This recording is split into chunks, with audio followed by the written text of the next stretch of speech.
Good evening, welcome to the latest live edition of Last Bell Boxing.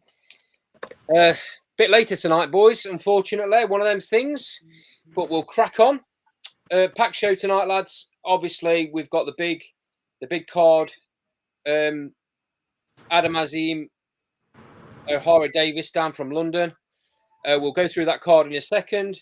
We're also going to be talking about a topic that's been on everybody's mind, but I don't think anybody's really dared talk about it. But we're going to go into that in a bit, and that's whether we think the Riyadh season is good or bad for local boxing. Oh, I'm getting a bit of feedback from somebody. I think it might be you, Sean.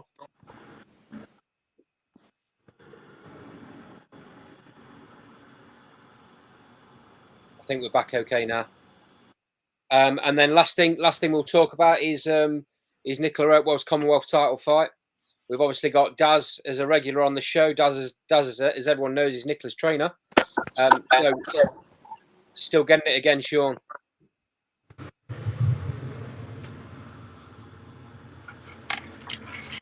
Technicalities, eh, boys? Right, let's crack straight on. Yeah, so as I was just saying, Daz is obviously on the show as a regular, and Daz is Nicola's trainer. So we'll talk about Nicola's Commonwealth title defence a little bit later on. But let's crack straight on, boys, with the undercard for the show down in London this weekend.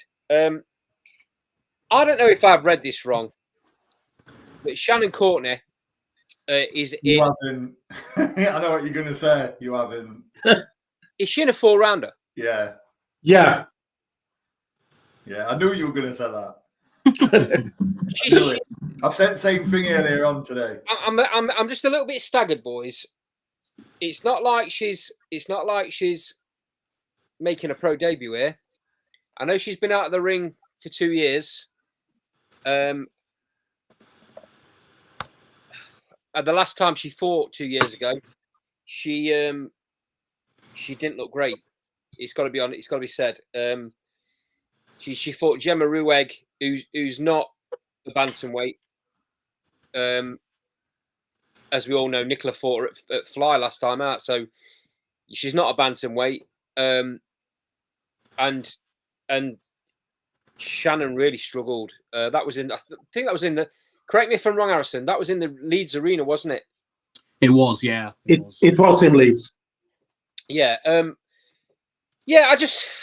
I don't really understand what's happening here with Shannon Courtney. I understand she's been out of the ring a long time, but 4 rounds.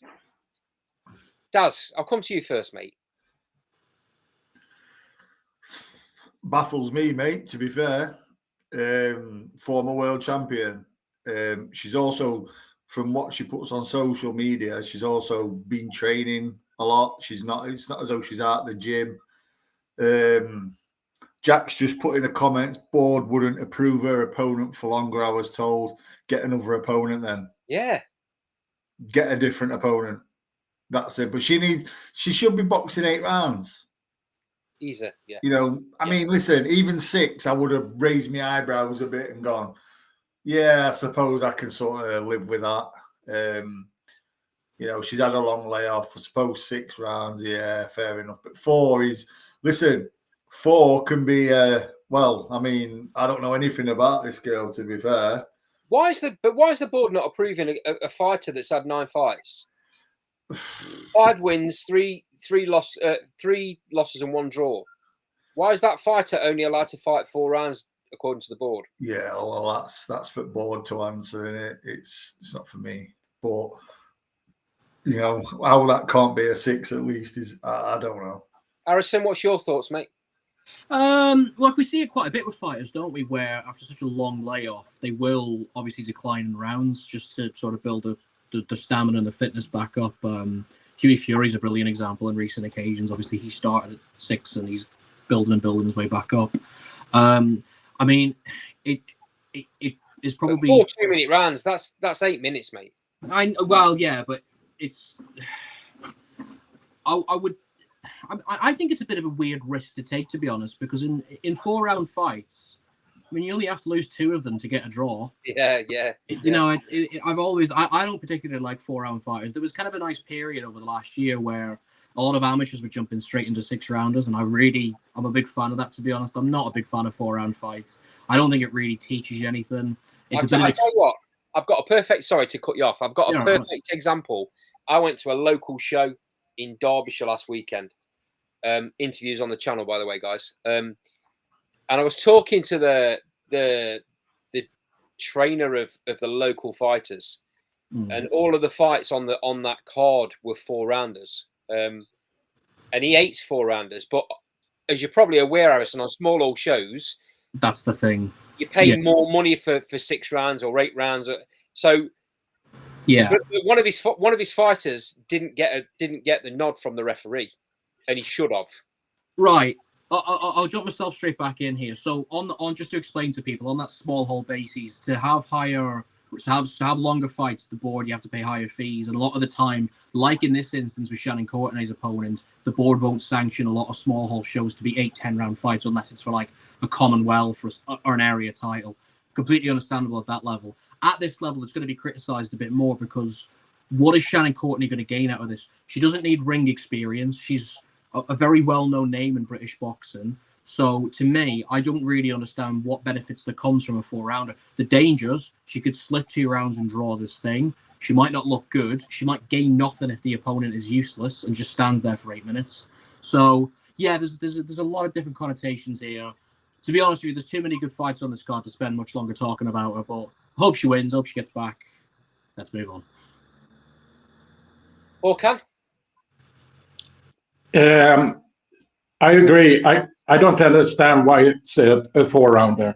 Her opponent, Ramos, fought Adelaide Ruiz earlier this year in an 8-rounder.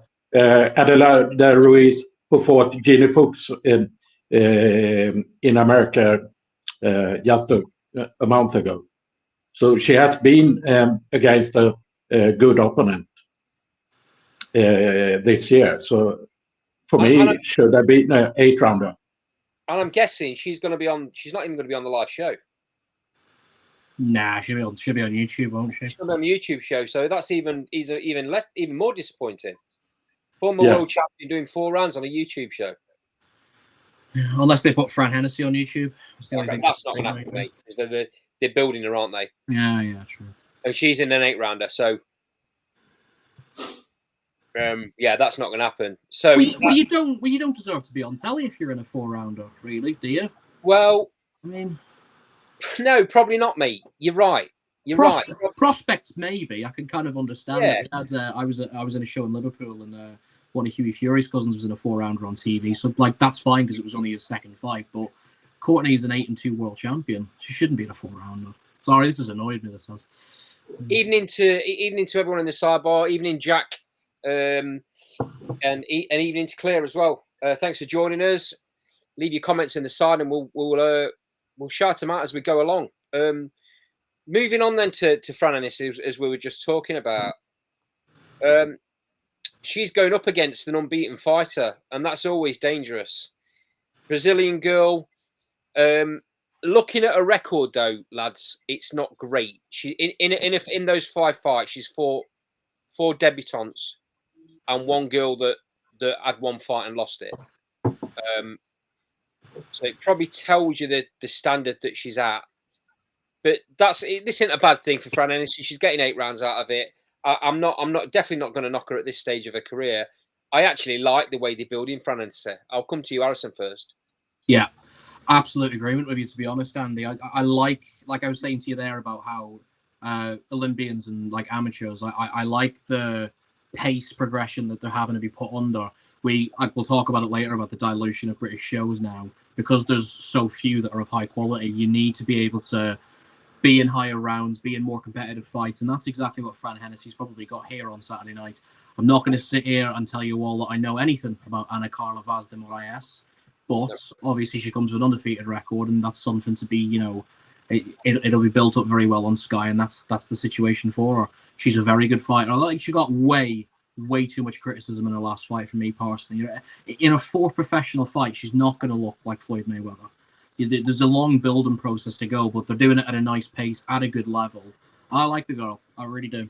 So Jack Gladman's put in the sidebar, Andy, even I haven't heard of this girl. And Jack knows everything about European fighters, obviously being a matchmaker himself. So they found her from somewhere. Like I say, I'm not gonna knock it because I think Fran's gonna be very, very good. And she's still only really young. So let's see. Håkan, on the European scene, have you heard of this girl fighting anywhere apart from Brazil, I'm guessing? Yeah, no, and I've checked. She's undefeated, but hasn't fought anyone in near France level. And for me, this is a step down from the Norek fight. It's a difficult one because being an 8-rounder, they probably wanted to have some rounds, but they don't want her to be pushed too hard, do they? They don't want to put her in with someone that's the next level up, that's gonna really push her for all 8 rounds, because they don't know where she's gonna go, or what she's got in the tank. That's the whole point of building slowly. Yeah, and I wonder they have picked both opponents from Brazil, so maybe they wanted to have not pay fairly little to the opponents for both fighters. Yeah, potentially, mate. Daz, your feelings? I agree with Håkan, to be fair. I think it's probably a lesser opponent than the last one, Dorita Nore. Listen, I like the look of Fran. I think she has a lot of pressure put on her for a very young pro. There's all this like $1 billion baby stuff, and it's all good promotion. Yeah. I don't really think she looks entirely comfortable when she's walking down to ring dancing, if I'm honest. I've seen cardboard boxers with more of them. But I don't think she's entirely comfortable. That just seems a little bit false to me, like she's being told to do that maybe. But listen, I judge her on in the ring, and I think she's going to be a very good fighter. Obviously, she's fairly untested at the minute. She's a bit flashy. But listen, I like her. I like what I see. I think she's doing a great job, and if she's coping with having all this pressure put on her, good luck to her. Jack in the sidebars put Franny's good but still young. Yeah, exactly what we've been saying. Okay, we're rattling through. And put the link for Jack. So I'm not running the show tonight. Cole's doing it, and he's on a train. Okay. In the middle of nowhere with about 2% left on his phone. So I'm sure, Jack, if you stay in the sidebar a little bit, but when Cole gets back to Nottingham, he's going to jump on the show. I'm sure he'll add the link in the sidebar for you, Paul. Do apologise. I didn't know which order to put these next 2 fights in, boys. So I've gone with Anthony Yard. This is a really interesting talking point, and I'm going to tell you why I think it is in a minute. He's in a 10-rounder, light heavyweight, obviously, against Ralphs Vilkens from Latvia. Anthony Yard obviously used to be a Frank Warren fighter, and there was a big dispute with his contract. He didn't want to fight for him again.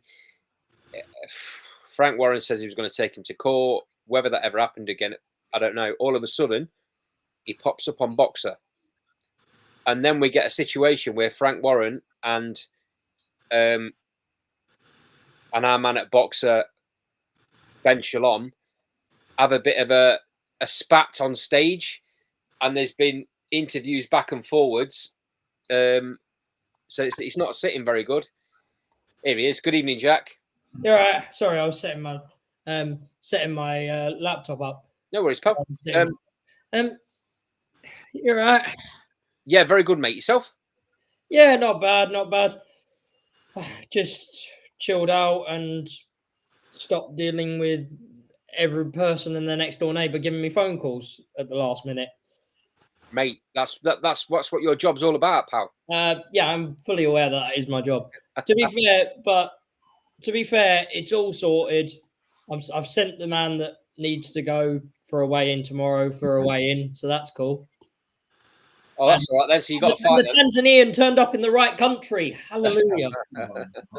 Well, that's good, mate. We did once have one go to Dublin instead of Belfast. Long story. Oh, right. Wow. Yeah. Not me, the agent who booked the flight.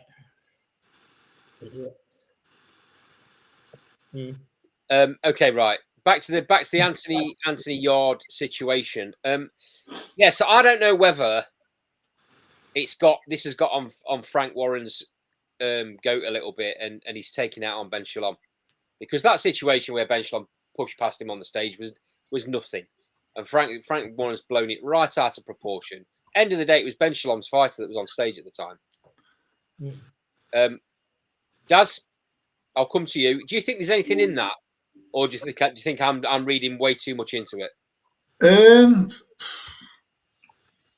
I don't know, mate. Listen, I don't think Frank likes him. So that's plainly obvious.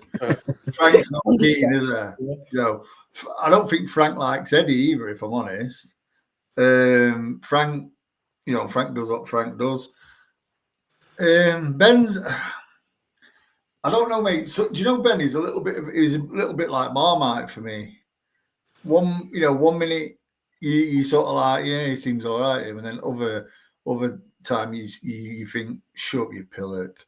Do you know what I mean? You ever spoke to him, Daz? No, I don't know. I've once.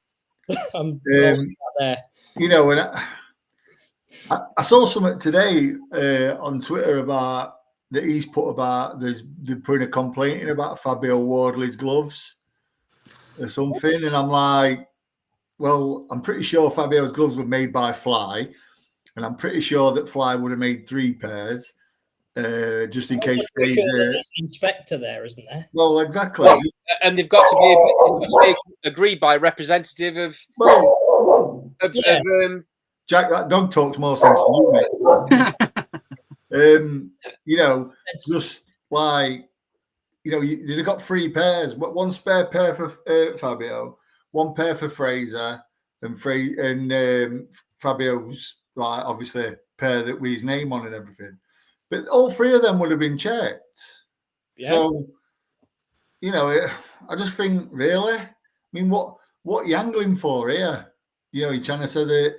I mean, Fraser's not said anything, so it's a bad look, Daz. I just sort of think Ben. You know, I mean, he's also made some silly comments about Ben Whittaker as well. We might talk about that if we've got a little bit of time later on. I'll go as far as to say with Ben, mate, he's probably never had a fight in his life. Maybe. But, do you know what I mean? And you know, I didn't know who we were when he just appeared in this role. You know, there is things that apparently he's just the face of it. Other people pull the strings, but yeah, we're not going down that road. Yeah, he's just daft as well. Some of the things he says, it just doesn't add up. Yeah, I know. Yeah, you know, sometimes it's better to say nothing, I think. Well, okay, let's get back onto the Anthony R situation. Allegedly, he's paid an absolute fortune to get. Oh, Shalom has. Shalom, yeah. Shalom's paid Anthony, yeah. Yeah, apparently, an absolute fortune to sign him to box. Right. I've heard the same thing. Yes. So, I mean, Yob was obviously angling to get out of that contract for whatever reason. Don't really understand it, because Frank Warren got him 2 world title fights. What more could he ask for?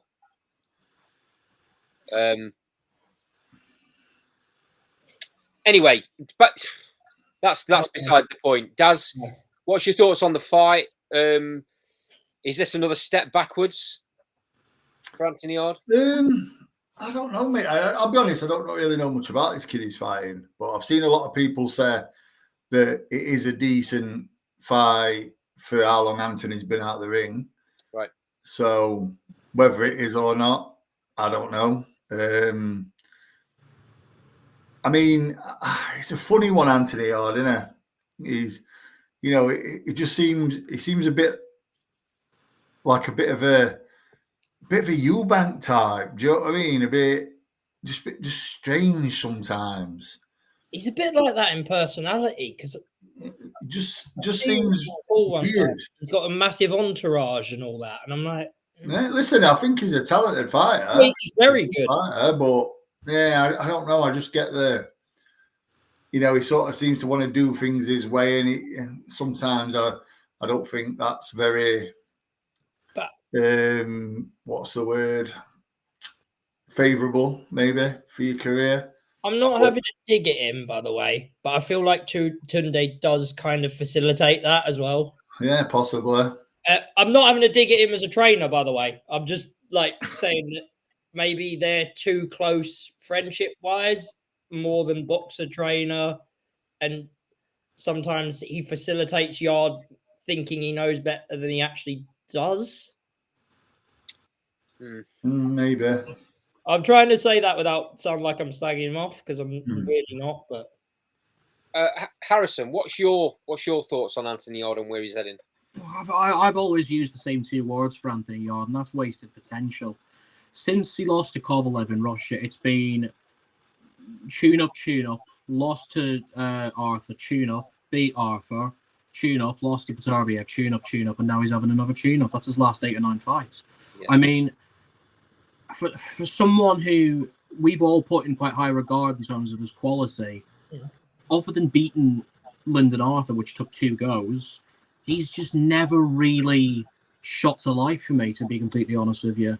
I'm not convinced. I there's talent in there, you can see it, but you two have kind of both hit the nail on the head there. I think that his entourage plays too big a part in his backstory, and I don't think his trainer is the correct person to get him to the next level or to a level where he could win. Look, we talk about Frank Warren, so we got him in 2 really good world title fights, but obviously Kovalev, one of the best ever, Petarbiev, probably the best light heavyweight ever. It's fair enough that he lost those fights, but he didn't do anything with his career from that, which is so frustrating. Why he's left Frank is fascinating to me, because if we were to have like an awards ceremony today for the promoter of the last 12 months, it would be Frank Warren, hands down. Wouldn't even be close. I just don't understand why. Unless we're counting Turkey as a promoter. We're not. He's not. I'm joking, by the way. I know. So I just, the whole situation doesn't really make sense to me why I'd leave. Yeah, it's just interesting. Yeah. Håkan, what's your thoughts? I mean, we've had this carrot dangled in front of us of Anthony Yard against Joshua Buatsi for about the last 5 years. They're still talking about that now. I mean, does that ever happen? First, this is just one fight on Boxer for Anthony Yard. Where's he going to go from here then, mate? Yeah, so we don't know what will happen after this fight. But I hope the Buatsi Yard fight will happen next.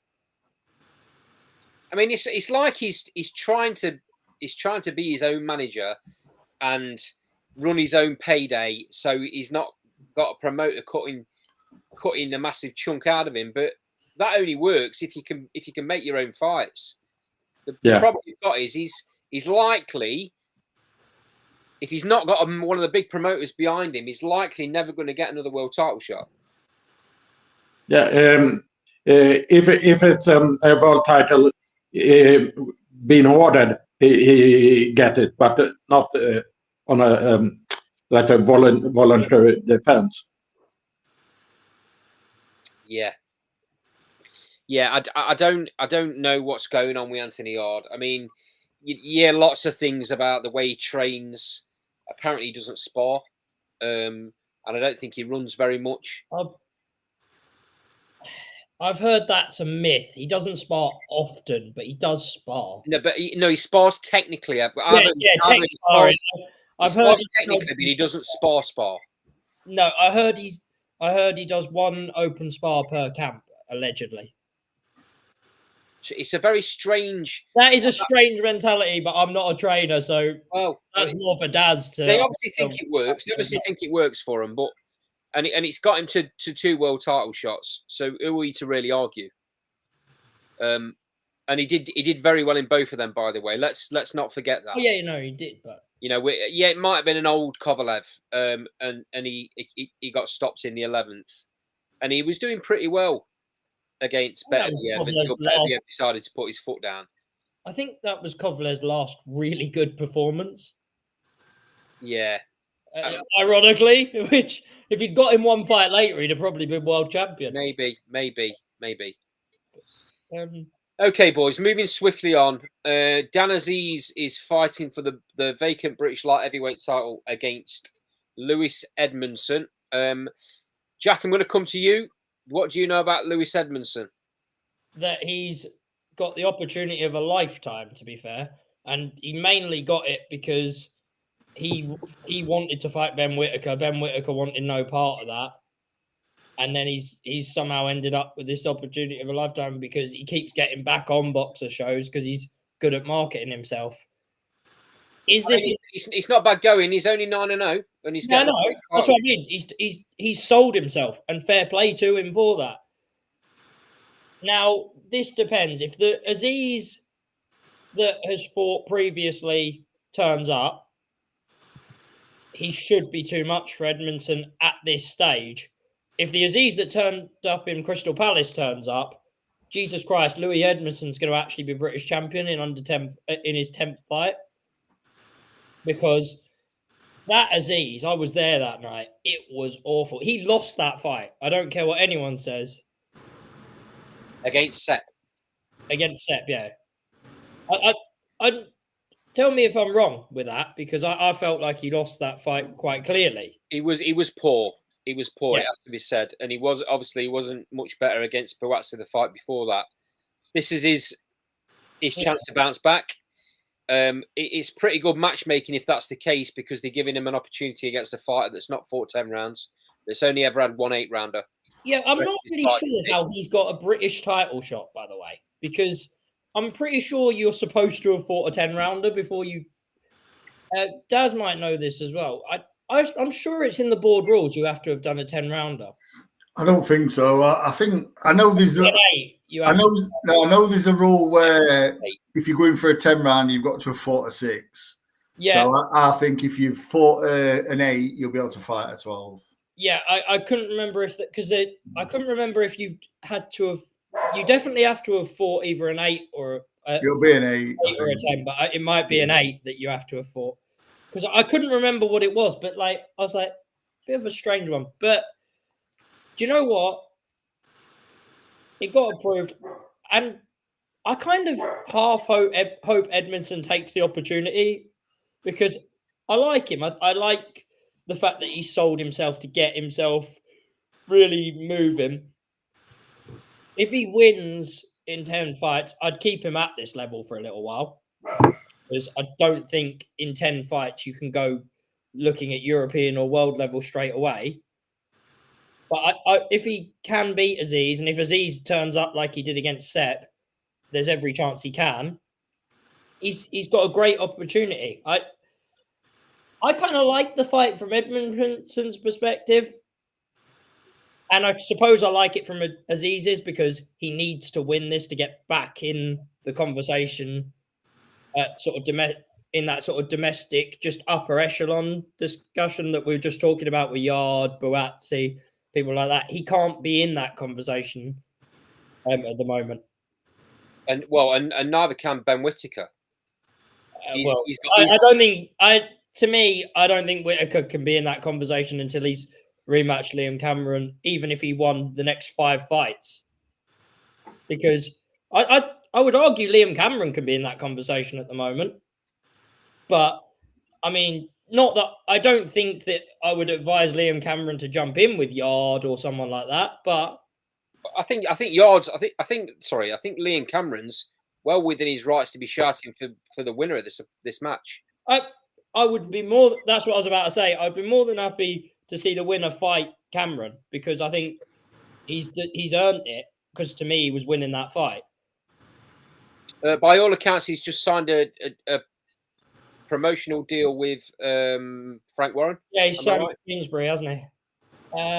That probably has something to do with them his manager being one of Queensberry's matchmakers, but well, I mean, at the end of the day, mate, that's not why he got the deal. But I mean, when he would have probably one of the three was going to offer him a deal, and that would be the most logical one for him to sign with, because he earned a deal from that fight.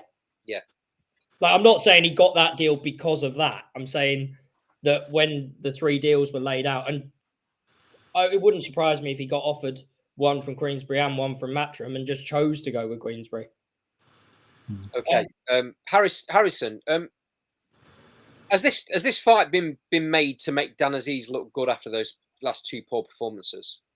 I think that would be a little bit disrespectful to Lewis Edmondson. I know we are talking about quite a significant jump in class, but he hasn't done anything to discredit his opportunity at this level, to be completely honest. So, yeah, it's fine. It probably does bode well for Dan Aziz that he doesn't have to fight someone like Lyndon Arthur to get this British title. And it's a good, sensible step for Aziz to take at this stage in his career, because he's coming off the back of obviously the Buatsi loss, and last time out at Selhurst was brutal. It was really bad. So it's a good opportune fight for him, because it'll set up where obviously the deeper this goes, it's uncharted waters for someone like Lewis Edmondson. So, as we start to hit 8, 9, 10, 11, it's the type of fight where you'd expect, if Aziz is on his A game, to just be able to take control and just cruise his way to winning the British title again. So you've got half a comment right there. I think that it will probably in the end up looking good for him, but Lewis Edmondson isn't without half a chance here. Gaz, how do you see it? Yeah, pretty much echo what Harrison said, to be fair. Louis is a good fighter. He's definitely not going there just to make the numbers up. And what a chance it is to him, as Jack said, And listen, it's a winnable fight for Louis as well. This is a fight Dan's really got to win, because if Dan loses this, what does he do? Yeah. So there's a lot of pressure on Dan here, and I think it's a fight where Louis' stock can rise in defeat if that is what happens, but it can also rise if he wins.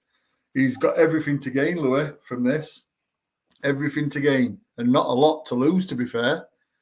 So it's a bit intriguing, this. Go on then, Daz. How do you see it panning out? Do you know what, mate? I've got a little feeling Louis is going to pull this off. Yeah? Yeah, I have, yeah. I'd like, because I like him. But I like him selling himself. He's a very, very confident kid. He's a lot of knowledgeable people in boxing believe in him as well. A lot of people believe he's gonna do good things. So you know what? I'm gonna give him a bit of faith here. I've seen him a few times, and like Jack said, if he puts in a performance as he's like he did last time, then it don't look good for him. But I'm going to put some faith in Louis. I think he's a good fighter, so I'm gonna back him to win on points. Harrison, I saw you smile then when Daz started that sentence. Do you feel the same? Oh, well, it's always nice to hear of a good cup set. It's a good story, No, like, Daz agreed with me. I kind of agree with him. I don't have Louis Edmondson winning the fight, because, I'm not just going to, for the sake of it, pick the underdog. But Aziz has a lot of straightening up to do to make sure that this is good. It's closer, I think, than people are going to give it credit for. I think Aziz will win it on points. I'd like to see that power return to Aziz. He used to be a really good puncher, to be fair, in his early mid parts of his career. But Edmondson's a tough little kid, so I'll go with Aziz points. But yeah, we all love a cup set, don't we? We do indeed, mate. Håkan, Dan Aziz has got the style. He likes to walk people down. He's going to put Louis Edmondson under a lot of pressure. He's probably going to look at dragging him late, as Harrison said, and I mentioned is that he's not done a 10 round. He's done 1 8-rounder in his career so far. So you never know how he's going to fare if he's put under pressure for the first half of the fight. Where's he going to be at by the midpoint? How do you see the fight, mate? I think Dan Aziz will turn up for this fight much better than he did the last one. And I think Lewis Edmondson could hold on until later rounds. I think Dan Aziz stops him late. Okay. Jack. Oh, Jack's gone. I was going to get his prediction for the fight. I don't know enough about Louis Edmondson. If it come across like I was disrespecting him earlier on, I didn't mean to be. I'm just looking at his record because I don't know anything else about him, to be honest. Moving swiftly on to another fighter that's career has stalled. He put a really good outing of himself against Virgil Ortiz Jr. We're talking about Michael Mickinson. He's 26, 1-0 at the minute. It's a bit of a strange one, this Michael Mickinson situation, because he finds the majority of the time he's finding himself on mid cards when he should be chief support or headlining against really big fighters.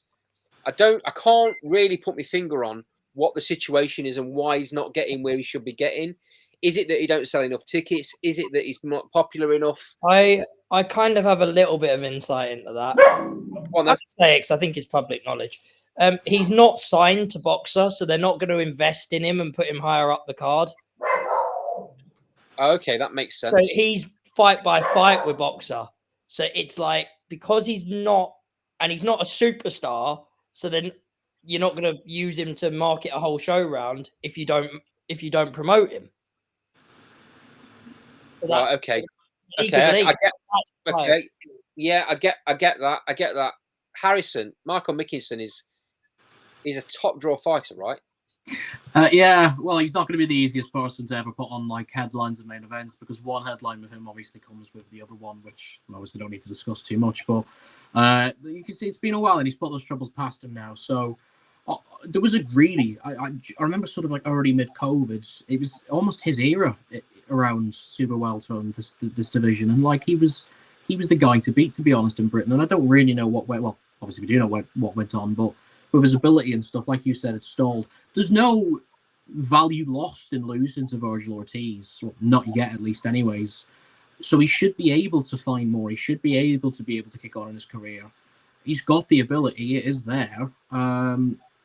He needs a promotional deal desperately. Obviously, if he's not with Boxer or if he's just doing this fight by fight, you need someone that can get behind him and put him higher up on the cards, get more profiling into him, get more interviews with him, because the quality's there, but the profiling is a big issue for him. And for a Northern fighter to be fighting in London as well, he's not going to be doing anything ticket-wise, you'd imagine, or very few. So there's got to be a bit of regionality. He's not Northern. He's Bournemouth. Oh, is he? Sorry. Oh, Portsmouth. Yeah, sorry. Oh, Portsmouth. Because he boxes a lot in Bournemouth. Yeah. I mean, there was a bit of a back and forth between him and David Abanesian not so long back. He was calling out David Abanesian for fighting in Birmingham, in a nothing warm up fight. But then he goes on to get them two massive fights. So, Mickinson, I don't really, he's not getting the big fights, is he? He's not getting called up by the top boys in the division. It's a strange one. I really don't get it. Daz, can you shed any light on this? Not really. I think he's fairly avoided, mate. I think. I don't think people were in a rush to get in ring with him. If I'm totally honest, he's a very good fighter. I feel a bit for him, to be fair. But let's see how he goes on with this kid. This kid's above him in rankings as well. He's rated higher than him, so. He's well. I'll come on to it in a second, as I'll come on to who he's fought and the fighters that he's the only two fighters that he's lost to. Before I do that, I want to just acknowledge Adam Hurley in the sidebar. Adam, I've seen your message, mate. I don't want to cut into it in the middle of what we're talking about, but if you hang around, we will talk about that at the end of the show. I promise you. So Tulani has only lost to two fighters. He's 20-2 with 15 KOs. He's lost to two fighters. He's lost to Formella, who everyone knows is the guy that famously lost to our mate Conor Benn.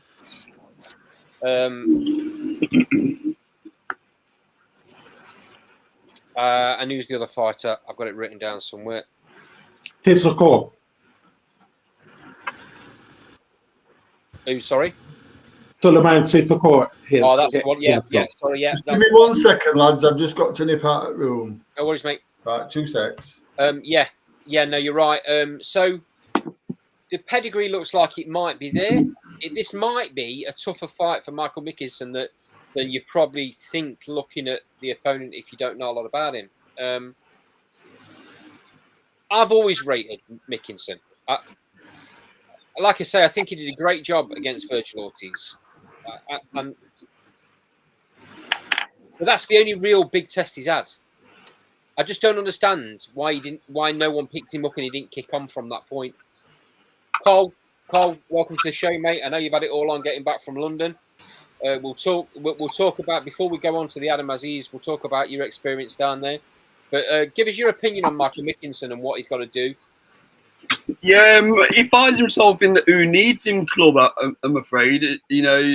Risk and reward. I feel for him because I really like him as a fighter. I think he's got a lot of skills and a lot of qualities, but unfortunately, you don't seem to attract the promoters who want to back him and push him up the rankings. Virgil Ortiz did very well out there. His stock rose for a little bit on the back of that, but again, very inactive, right? Very inactive for some reason as well.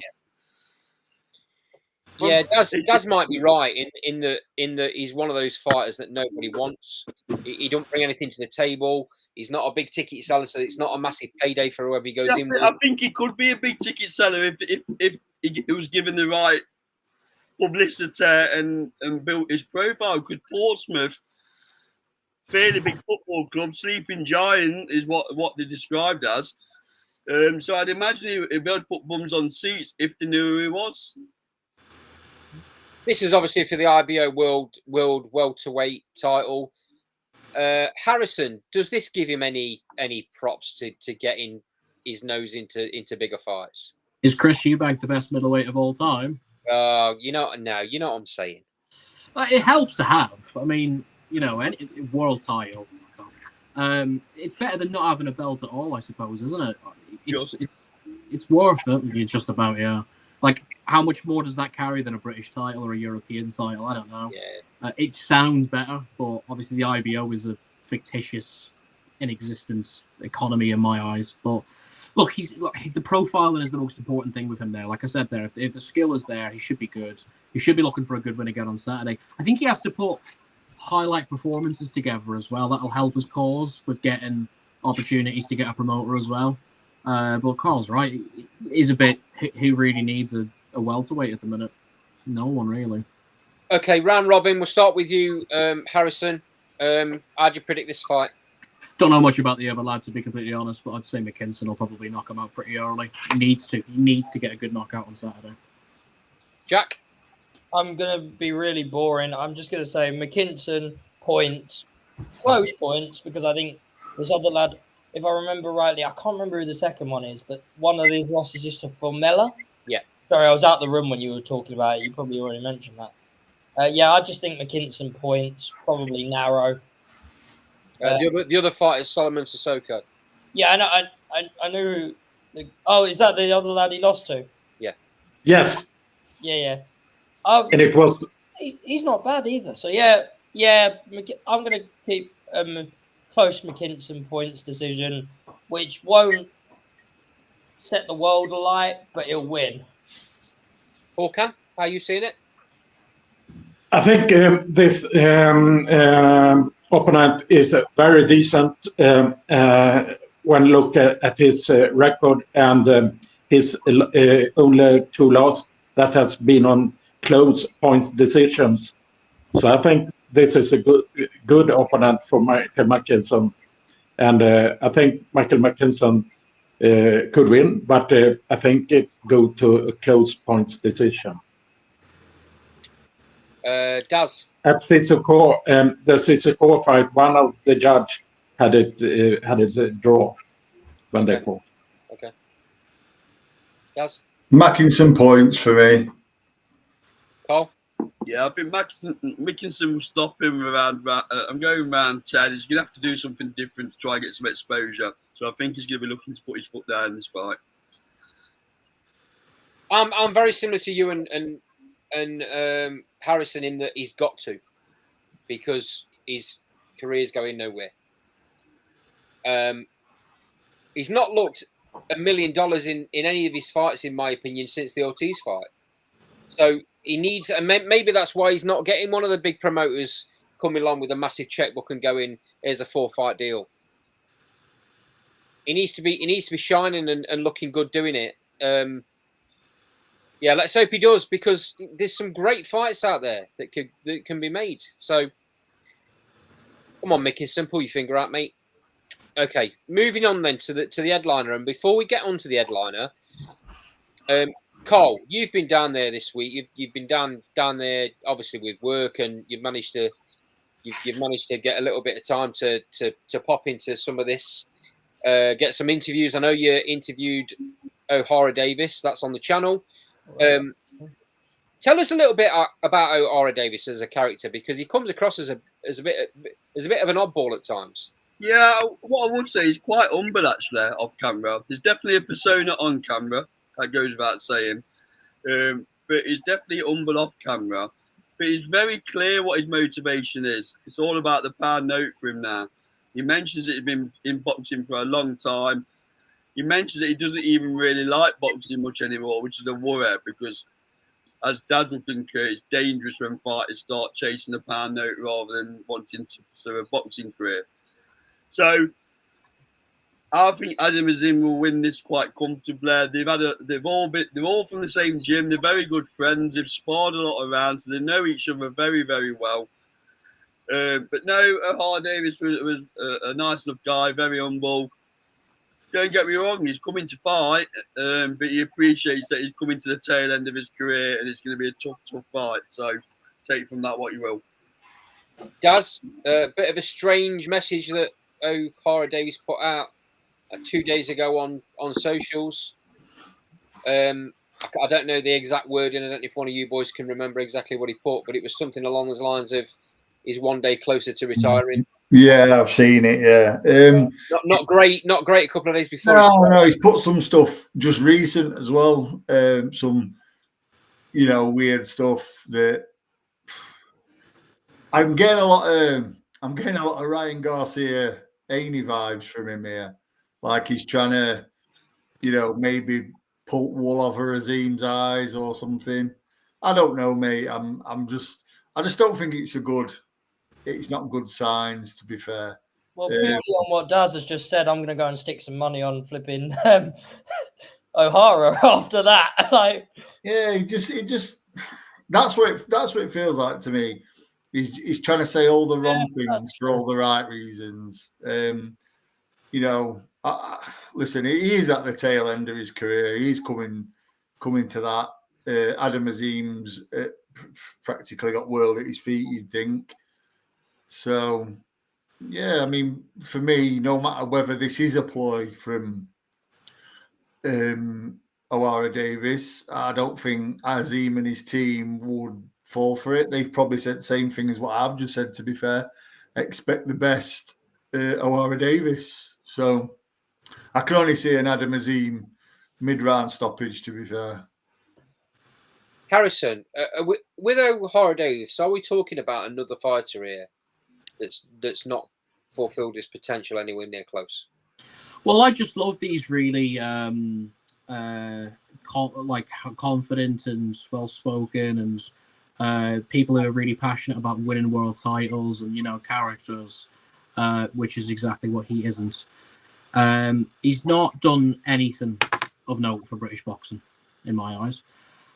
A complete underachiever. Just a real lack of ability to get a good fan base around him for a long period of time, to sustain a good enough run to become a decent champion at any level. It's wilted away way too long with the different promotional barriers of Eddie Hearn and with Oscar De La Hoya. I can't get behind him, unfortunately. I've never really been a big fan. To answer your question, yeah, he's another one who should have done way more with his career than he has. And it's a shame, really, when you've got someone of that quality and standard that doesn't give more to the game, really. But yeah, never really been his biggest fan. I mean, I go back to the comment Carl made that it's about the pound note for him. Whether it's always been about the pound note or not, I don't know. Whether he got disillusioned along the way, he seemed before the Josh Taylor fight, he seemed to be a very focused fighter. Something went wrong in that time period, because I don't know if you remember, but in that fight he turned his back on Josh Taylor, and which wasn't a great look, and he don't seem to have been the same since. He hasn't really bounced back since that fight. I would argue the Ritson fight, he looked way more focused than I'd ever seen him. Yeah, I was around him the whole of the fight. Well, I was around both of them the whole of the fight week, because obviously it's up here. Yeah, and a lot.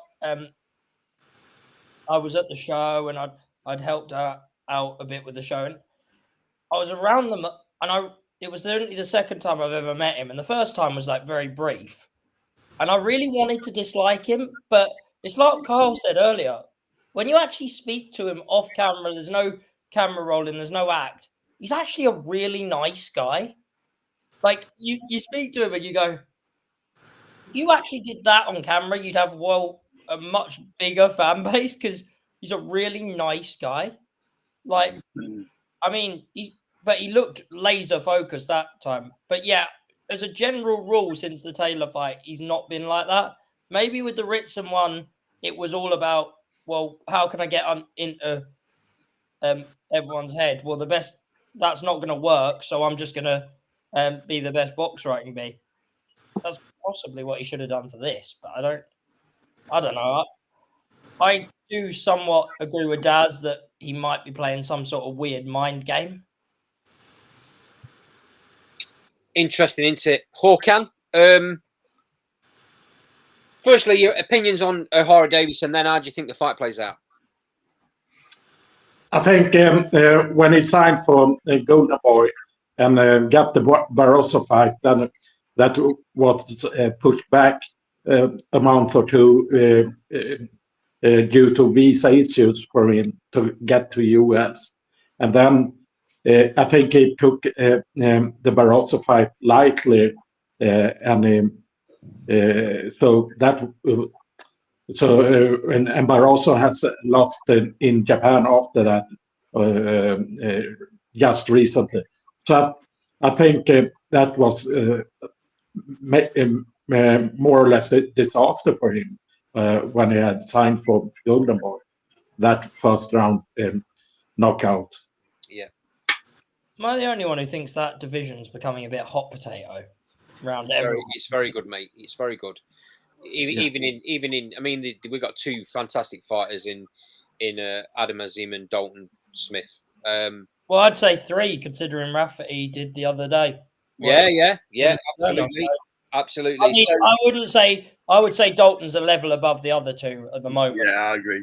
Personal opinion. Yeah, I was just about to say, we got teased, didn't we, earlier on in the year, that we might get the Adam Azim Dalton Smith fight. But in my opinion, I mean, I don't know exactly what happened, because I'm not part of the camps and I've not heard anything. But it looks as though Adam Azim's team pulled him out of that fight. They dropped the European title because they didn't want to face him, and that was the right thing to do, in my opinion. It was the right thing to do. He's not ready. He's not ready for Dalton Smith, and that's not a slight on Adam Azim at all. He's still learning. I agree with what you've just said. Paul has just said that he's Dalton Smith's way past him at the minute. But how long? I'll come to you, Harrison. How long do you think it's going to be till Adam Azim's ready for Dalton? I mean, he'll believe he's already ready. I mean, you know, European belt to his name. Obviously, he hasn't really put a foot wrong as a professional. Everything that he's done would suggest that he's ready to be at that level. I don't think his promoters think that he's at that level. I really do. I'm very much under the impression that it was much more boxer pulling out of that fight than it was matching. Because Dalton Smith really is lacking a good enough opponent at that sort of circular European level now, and he's probably not ready to fight one of the world champions yet. So Yeah, it needs to happen sometime next year, pretty early as well, I think. Azim has to come through this with flying colours as well. Obviously, it's not the easiest fight. Ohara Davies will be up for this. He needs to be. So, yeah, it's strange. Alison, do you think Azim fights Dalton Smith next, then? No, I don't think he does, but I think he needs to. I just don't think he will. No. From what I'm hearing, there's every opportunity that doesn't happen for a while, because there's talks that after this European title, Dalton Smith will move into the top 3 in the WBA, which then means he's getting an eliminator probably. So if that's happening, why is Dalton going to drop back down about 3 levels to go and fight Azim? I know we all want to see it, but if I'm his manager, I ain't telling him to drop down 3 levels to fight Azim when there's a world title eliminator there. I'll be honest, Jack. I don't really want to see it right now because I don't think it's a good match. All right, fair enough. I think Dalton Smith's too strong for Adam Azim right now. I like Adam Azim a lot. I do. I think he's full of skill. I like him as a prospect. Lots of power. But right at this second, I don't think he's ready. I'd be more interested to see Rafferty fight Azim than I would Smith. Yeah, that's not a bad shout. I'd live with that. I mean, I don't think it happens between Adam Azim and Dalton Smith until it's a world title fight. I agree with you, I think. And that's a big shout because it's a good division. But yeah, plus it's probably not box office either until it's for a world title. No, that's right. I don't think you can. That's true. Okay, quick round robin then, lads, and we'll move on to the next topic. I know you've all kind of gave predictions already, but let's get it concrete. Harrison.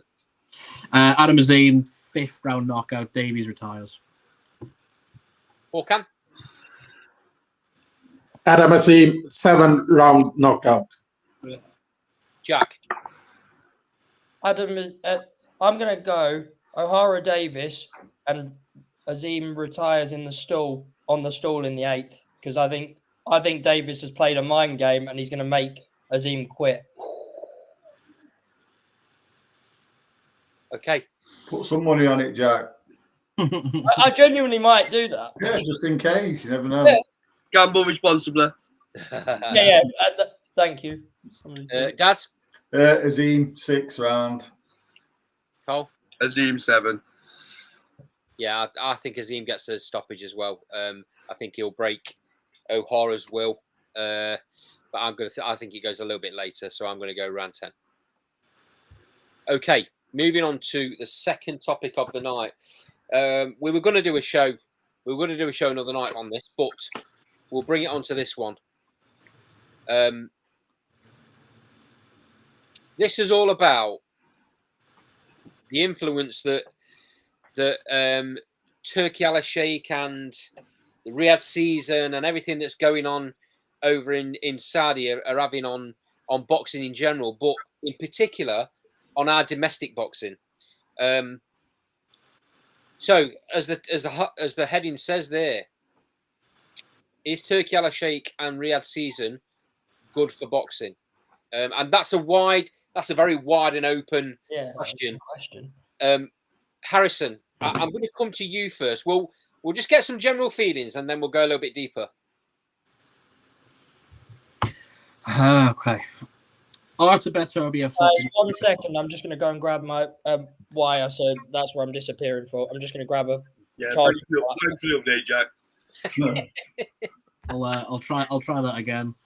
Arthur Beterbiev fought Dmitry Bivol. Madrimov fought Crawford. Fury fought Usyk. Joshua fought Dubois. Fury's fighting Usyk again. What am I missing? Lavigani fights in there as well. CBS fights too. Yeah, Zoro's fighting CBS. Do any of those fights happen without this man? Without his money? Without the promotion that he's brought to the game? No. Are the eyes of the world finally on boxing because he's been able to bring such high-class promotions, music artists, production shows, broadcasters together? Yes. Are Eddie Hearn and Frank Warren, after 15 years of hating each other, finally best mates? Yes. This is a definitive yes. And I would really struggle to sway argument the other way. What he's done for boxing in 2 years, no promoter across the world has managed in 5 or 6 decades. And we're talking Bob Arum's longevity, Al Heyman's longevity, Frank Warren's. He has been a revolution to the sport of boxing. There's always going to be controversies and red flags. Of course there is. Nothing's ever black and white in these situations. There's humanitarian issues. There's political issues further afield than anything that I talk about in sports broadcasting, and that any of us, of course, are, you know, in a correct position to talk about. And they will always be over the line. The Saudi anthem being played at Wembley is always kind of going to be the stick figure images of like who let that happen. But then 20 minutes later, we watched one of the best heavyweight fights of the last 5 or 10 years, and it was all forgotten about in an instant. He has been extraordinary for the sport of boxing, and I'm all for him. I truly am, and I'm very solid on it as well. Okay, Carl. That was a very positive yes from Harrison. He's given all the positive side of what he's brought to the table. But there's that famous saying, "What you give with one hand, you take away with the other." Right? I've never heard that saying. They can't be that famous. But anyway, moving on. It might not go quite like that, but there is a saying like that. So what I'll say is there's a lot of facets to this question and a lot of facets to the answer in there. Yeah. Obviously, taking the female boxing into account is obviously did the fight last weekend. Let's hope that's the start of many, because that was one criticism. One thing that you can't accuse Turkey of not doing is listening. Whenever there's a clear and obvious issue or fight fans are having a go at a certain topic, he does try to address it.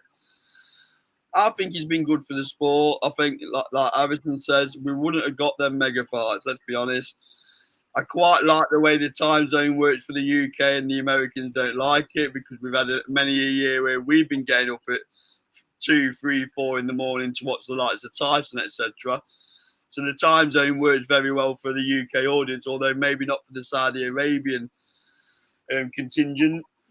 But you've still got a few issues. Like, I know, by all accounts, Spencer Oliver is saying that the atmosphere was a little bit better last weekend for the mega fight, and the crowd noise was a little bit better. Didn't come over on TV, let's be honest. No. But he was saying in person it was a very good atmosphere. So they've still got that to crack. I don't think he's going anywhere. I think, you know, they're in it for the long haul, aren't they? But I think the overriding message is, what damage is it doing to the UK boxing market is one thing that will play out over the course of time. Are we going to have to accept now that any marquee fights are going to be in Saudi Arabia and not going to be? I know we had the Wembley Riyadh card, but are we having to accept that there's a bit of change of the guard here? That if you're going to want to watch Tyson Fury against AJ, Tyson Fury against Usyk, you're going to be on your way to Saudi Arabia. So quite a lot of facets to it. But then again, he is bringing the price of pay-per-view down. Probably benefited the American audience a little bit more than the UK, but yeah, overall, with all that in mind, I'd probably say yes, he is good for the sport of boxing, but there is a few asterisks against that answer. Okay, Daz, I have a feeling you might have a different outlook on this to the other two boys. You might be a bit surprised, to be fair. I think for male boxing is absolutely fantastic. I don't think, you know, these fights we're seeing now would have been made, like Harrison said. Totally agree with that. Yep. I think, you know, for male boxing, I think it's absolutely amazing, unreal. Female boxing, that's another story, I think. I mean, listen, I don't like talking about religion and stuff like that when we're on about sport, because sport is sport. It shouldn't be about things like that. But I find it very telling that when Sky and Raven were fighting, he just seemed disinterested, and he was disappearing from ringside. Listen, I'm going to go back to this, and I don't want it to turn into something political, but it's not. I mean, I think we're all blinding ourselves to, and I'm talking a female boxing here. I think we're blinding ourselves on what actually their culture is like towards women. You know, women are second class. They respect women, but women are expected to behave a certain way, to dress a certain way. You know, and listen, I have it on good authority as well that not a year and a half ago, someone was stoned to death in that country for being gay. Do you know what I mean? Yeah. So what chance has a female gay fighter got of being on that show? You know, listen, and I'm not just saying this about the Saudi. The guy's nephew was actually there. He actually works in Saudi. He was actually there. This guy got stoned to death for being gay. He says it's one of the most brutal things he's ever seen. You know, I mean, come on. So what chance has a female gay fighter got? I mean, you've got Lauren Price. Savannah Marshall. Carrie Sortingstall, Terry Harper. You know, so we can't ignore that side of it. While I do acknowledge, listen, for male side of boxing, it's amazing. Absolutely amazing. But I think Sky v Raven were a token gesture, if I'm honest. 2 straight women, you know, and he weren't really interested. It just happened, and then that was that. I hope I'm wrong. But do you really think he's going to go against his religion, his religious beliefs, what he believes in? No, I don't think so. I don't think it's quite as devastating for female boxing though as probably first thought, because I think we're going to have a void left in England. I think you're going to get promoters coming together and maybe, you know, do something and provide some good shows from what I've been hearing.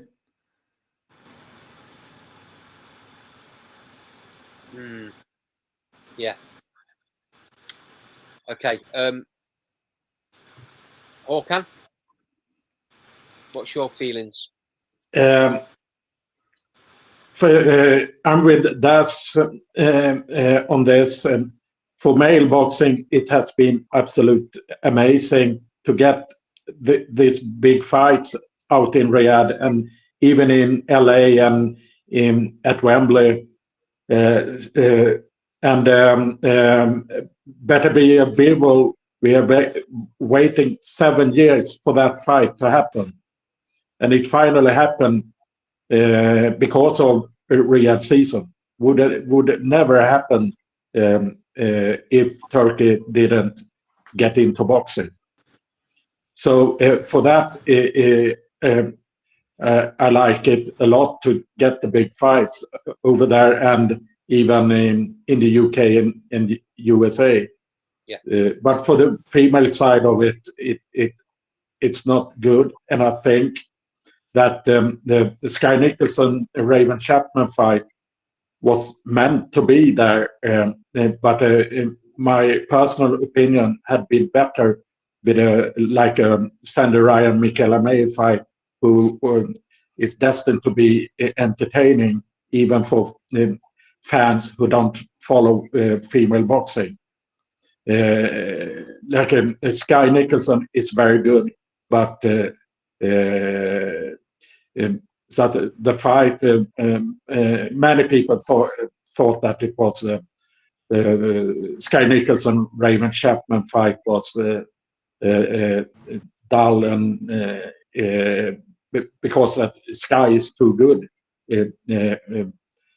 so it wasn't that entertaining. So for me, it had been better with like I said, Sandy Ryan Michaela May fight for the first fight out there for female boxing.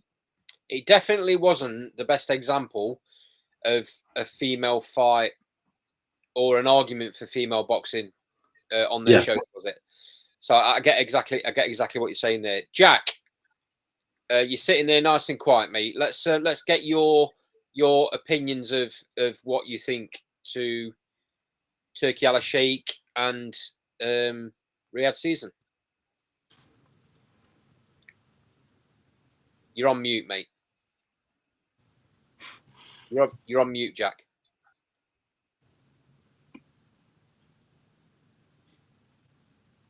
You're still on mute, Jack. While you sort that out, Jack, why you're on I mute? have another thing about the short that the UK shows has the UK shows this year has gone down in level due to the Riyadh season, in my opinion. I'm going to talk about that in 1 second. Can you hear me? Yeah, you're back in the room, Jack. Right. So I don't think anyone's arguing that the male side hasn't improved because of Turkey. Let's just get that out there. Now, from what I've heard, and this is just rumors, and I'll just tell you because it's not like I don't talk to Turkey or anyone like that. So I can say what I've heard from within boxing, that there's going to be a lot more of these Riyadh season events in different countries. So, for example, like we had in Wembley, I mean, one of the countries I've heard mentioned is Ireland. They're trying to finally make a Croke Park fight happen. Now, I have no idea who's going to be on that card if they did do that, because I'm not convinced Katie has more than the Serrano fight left in her. But anyway, I think you're likely to see female fights on those cards. But in Saudi, I think they're going to be very reluctant.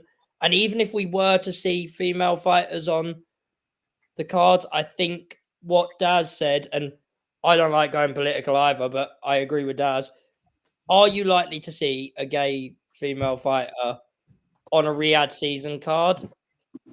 I don't want to say it's impossible, and it probably isn't impossible, but I agree with Daz. It's not as likely as it would be in a regular situation. So from the female side, does it think? But in some ways, there could be, if that becomes a thing, it could be a void that gets filled in the UK, and hopefully, I would like to see it get filled in America and some of the female fighters getting big Vegas nights and stuff like that as well. I mean, I know one of the rumors I heard with if they were to do a Riyadh season card in out in America, in Miami, that they're really, really interested in having Clarissa Shields on it, which is a strange turn of events, but because they think it would bring more attention. But I mean, for me overall, it's a good thing, but I do have the reservations around female boxing. Okay, Jack. Okay. I'm torn on this. This is why I made that famous statement that no one's ever heard of at the start. I'm in 100% agreement with Harrison in that these fights would never have happened. Not in a million years, because there's not enough money in any venue, in anywhere else around the world. Wembley Stadium holds 90 million people. 90,000. 90 million? I'm tired. 90,000 people. And I heard Simon Jordan on TalkSport break down what that gate would bring in. And it wasn't a massive amount. It was nowhere near the sort of money that these fighters would take in. And the security costs of it. It was. I'm sure. I might be wrong here. I'm sure it was something like 15 million gate value.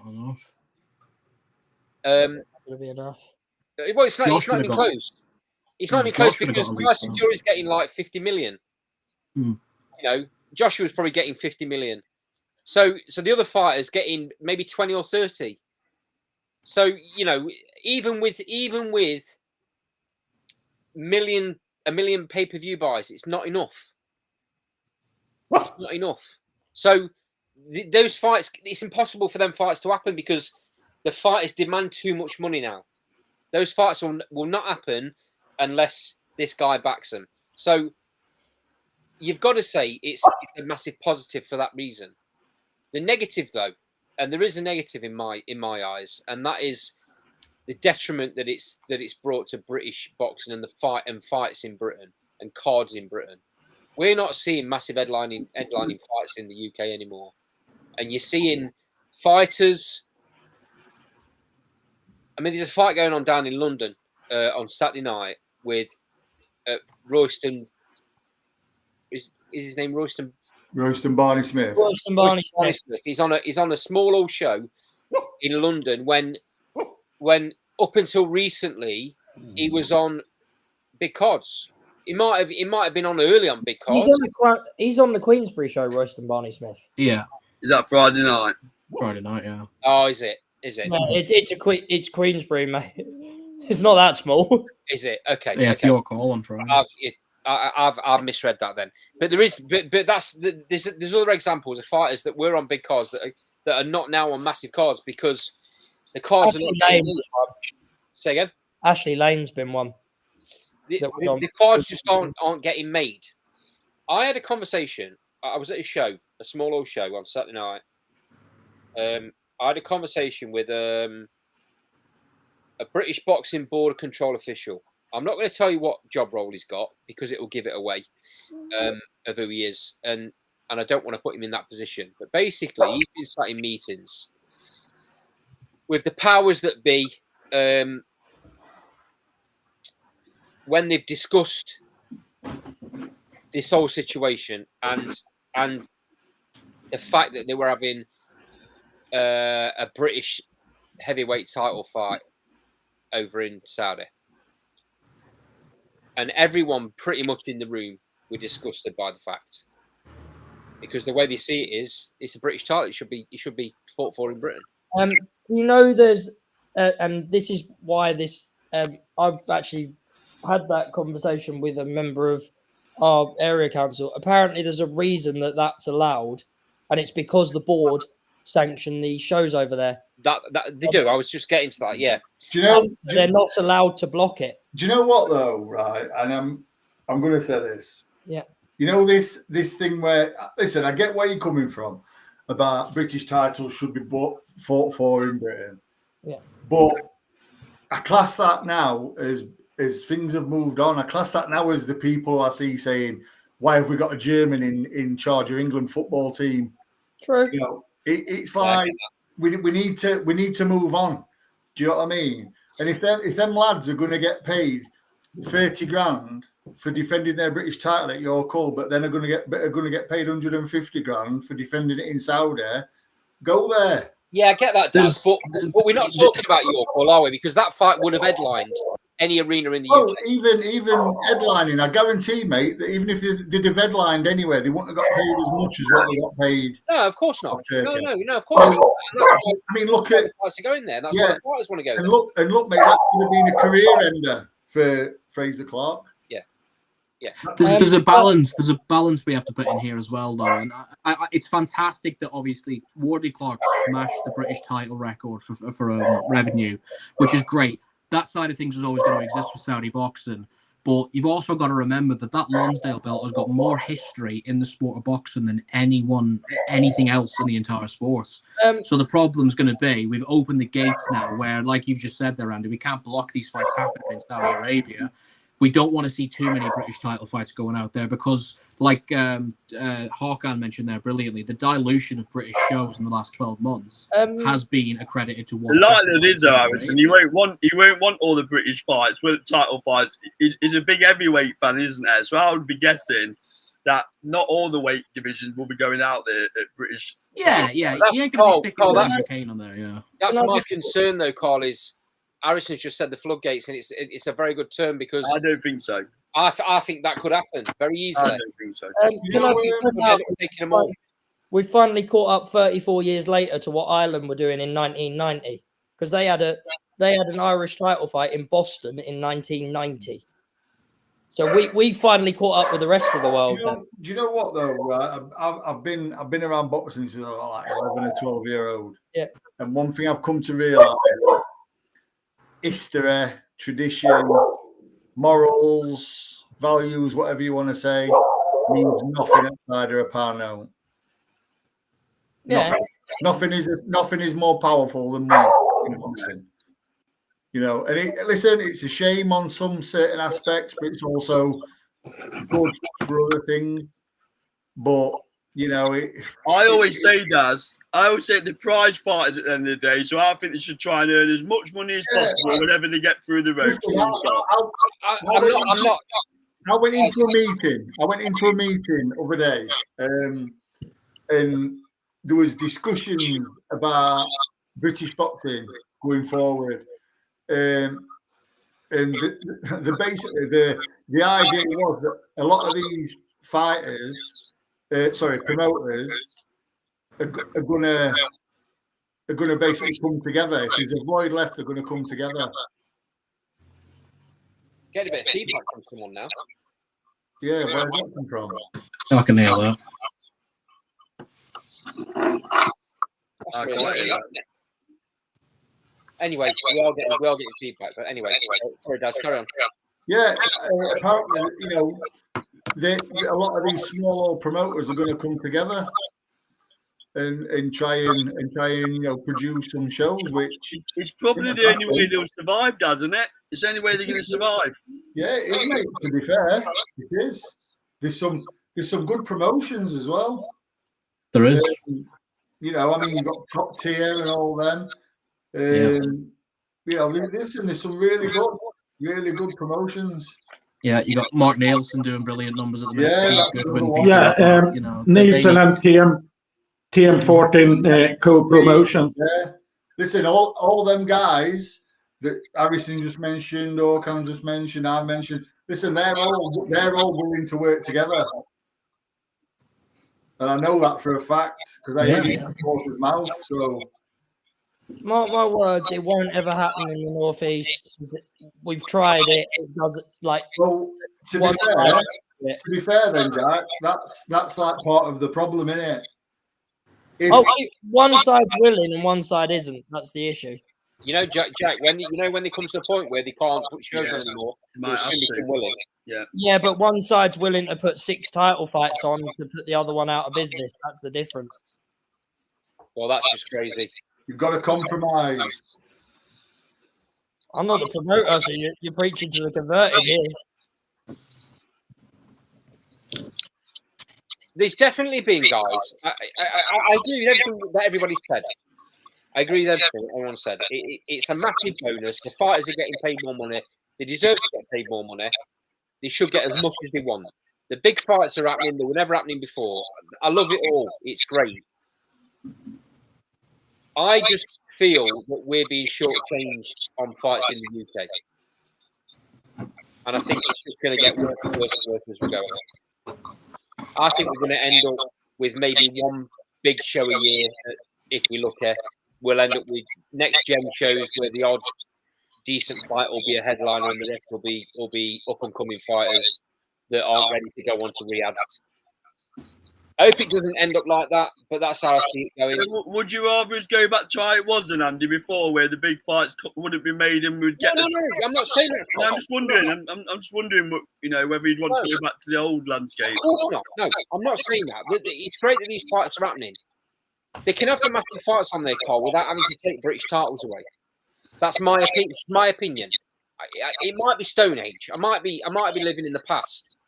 I don't think the floodgates are open with British title level. I just think Turki Al-Sheikh watched a lot of boxing. He saw the first one between Wardley and Clark. It was a barnstormer, and I think he thought I'll have a bit of that over in Riyadh. Perfect for an undercard, so that's why he took it over. I don't think he's going to want all these British title fights like you suggested. We'll see, mate. That's my concern. That's my concern.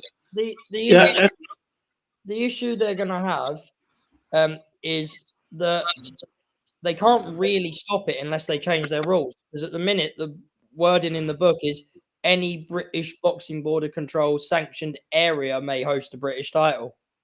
Yeah. And also, Jack, I'm not a flag bearer for Turki Al-Sheikh, but what about the likes of Mark Chamberlain, where he's changed his life, and you could argue, you know, the most, but he would never have got that exposure.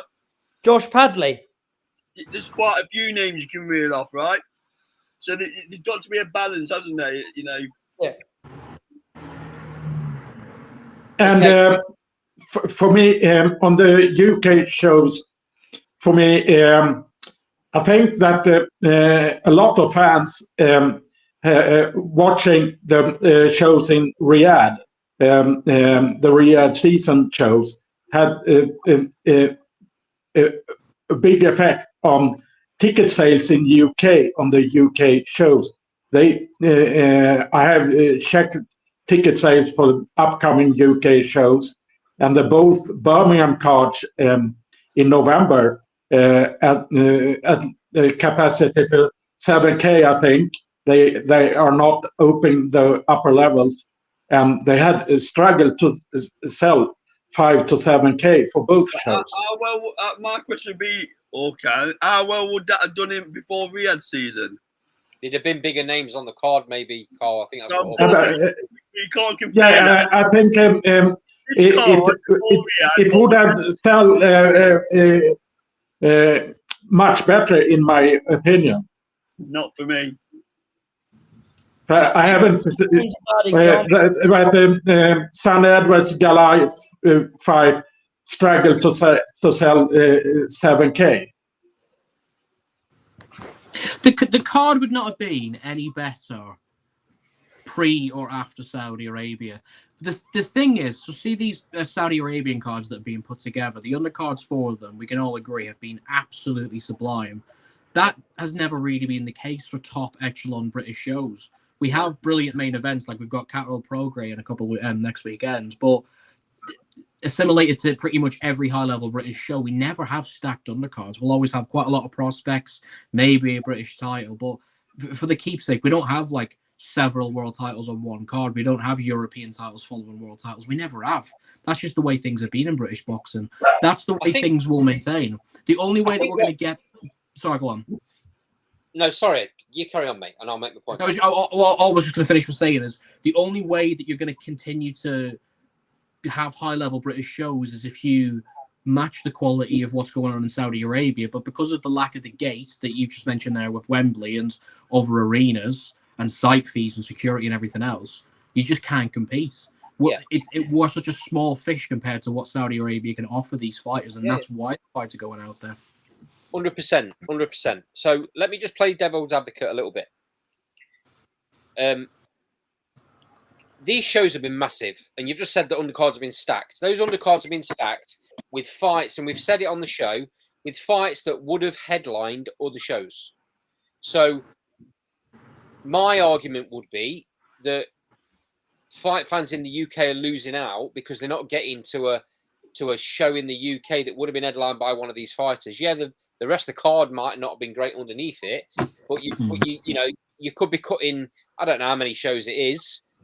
You know, we're probably going to have a few more years of it to see, but you could be cutting, I don't know, 10 shows a year because those headliners are now on an undercard on a massive Riyadh show instead. That's one thing. The other thing is, it's brilliant that the fighters are getting paid these massive amounts of money. But are they going to start getting a little bit picky about whether they agree to fights in the UK afterwards because they're used to the amount of money that they're now going to be getting on the Riyadh shows? That's my other slight concern. I'm maybe picking, being a little bit picky there. But you've seen it already with, and we've said it already that the fights can't happen at Wembley Stadium.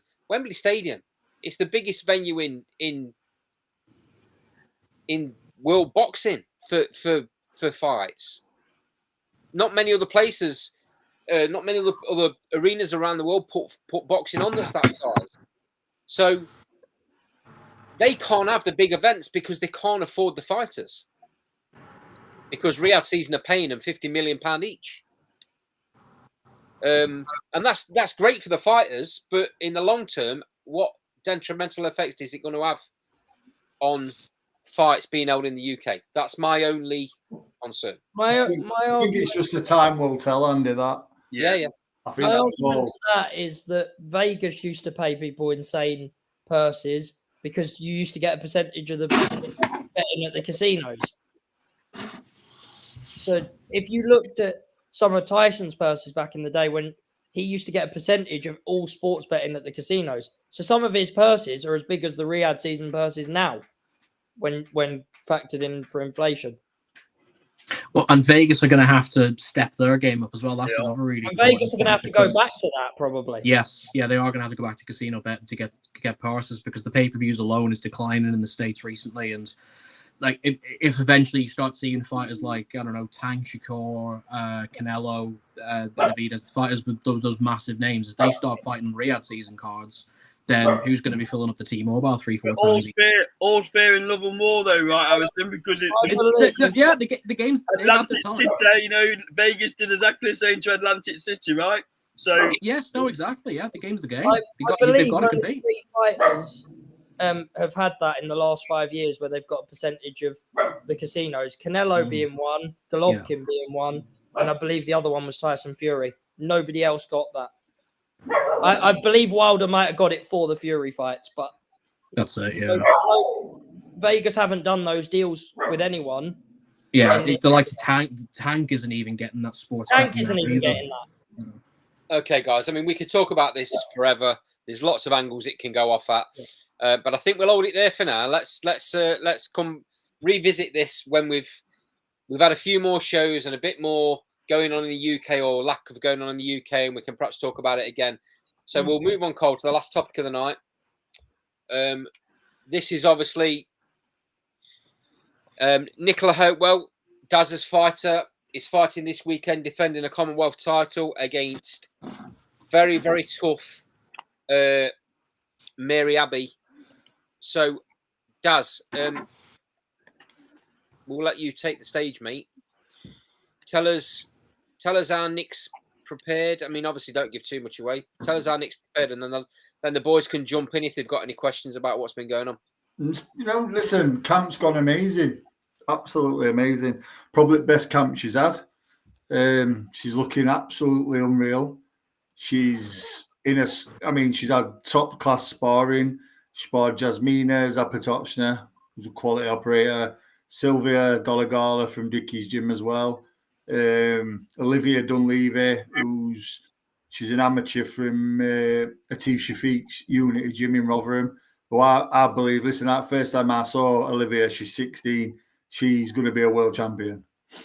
She's unreal. You know, she's unbelievable. I think we've had Olivia on our channel, mate. Yeah, you have. Yeah, she's been at gym when you've been there. Yeah, listen, show me a better 16-year-old female fighter in the world at the minute. Honestly, big shout, but I'll stand by that. But yeah, camp's gone really well. She's doing everything, you know, that we want. So listen, harsh reality of this sport is we've done our bit. Now it's up to her to do her bit for 20 minutes. So, Daz, what do we know about the opponent? Because obviously she's from Lagos, Nigerian girl, only been beat once, right? Yeah. So listen, I'm not going to bullshit her. Her record looks like she's a killer. You know, 12-1 with 10 KOs. She's not fought out of Nigeria apart from once. That's the fight she lost. Right. In France, yeah. I've watched her, mate. I've watched her endlessly. If Nick does what she's supposed to do and what she's capable of doing, she takes this girl's ranking because this girl's ranked higher than her. She's obviously fairly heavy-handed, but I drill it into Nick. Listen, you fight her like you're fighting Tommy Hearns. You know, you don't want to be getting it. So, like I say, prep's gone really well. Camp's gone amazing. Now it's up to Nick to show what we believe, that she's going to be one of the best flyweights in the world. Signed with Dennis Hobson, I assume. I've read, right? Is that right? Yes, she has, mate. Yeah, she signed a 3-fight deal with Dennis. And we chatted. Obviously, this is the first of 3. Then we're going to look at another one February. And then we're going to look at another one end of May, June. he's talked the second one maybe for a British title. There's a few names being bandied about, who are eligible, sort of thing. There's a couple of people been calling Nick's name, so I'm being told. So I'm just, listen, they'll get offered. Let's hope they don't turn it down this time. There's a there's a good thing here with the 3. Sorry, go on. No, go on. No. Is Nicola's fight the headliner on the card? Yes, mate. She's top at bill. Great. I will watch the fight on the Fight Zone stream on Saturday. I think it's on TalkSport as well, isn't it? Yeah, it is. Yeah, Fight Zone have their shows both on Fight Zone and TalkSport now. I mean, I didn't know that until earlier on today. So, I mean, that's okay. The Fight Zone US versus UK show a couple of weeks ago over in Texas was on both Fight Zone and TalkSport. Right, yeah. Well, that was mentioned as a possibility, and it could possibly end up on one of them. A little bit of exposure over the pond, maybe. Yeah. Harrison, you were going to say? Yeah, I never really like pushing trainers because it's not really your position to answer this. Obviously, that's what promoters are for. It's just like it's not you. You're not. I'll answer it as honestly as I can, Harrison. Well, you've got enough on your mind. You don't need this. But obviously, like when you sign 3 fight deals with promoters, obviously there's like an end goal, isn't there? You're not, It's not 3 Commonwealth defenses. Obviously, she has to be gradually better and better. Yeah. If there's someone, I suppose, as an end goal for you, obviously the world champions are where they are. Maybe that's a push after 3 fights. We'll see. But obviously, you've got Jasmina Zappacosta's at that level. Maisie Rose Courtney can come back. Chloe Watson. Are those the type of names you reckon she'd be able to get in that 3rd fight? I'm not so much sure in 3 fights, if I'm honest.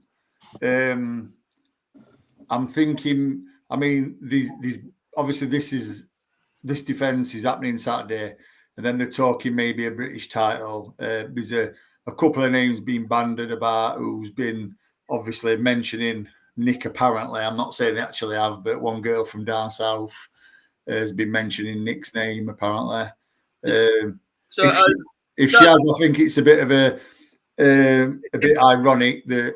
If I'm Maisie Rose Courtney's promoter and they think that they can beat Nicola Hopewell, that would be a perfect bounce back fight, right? A perfect fight. Of course it would. Yeah.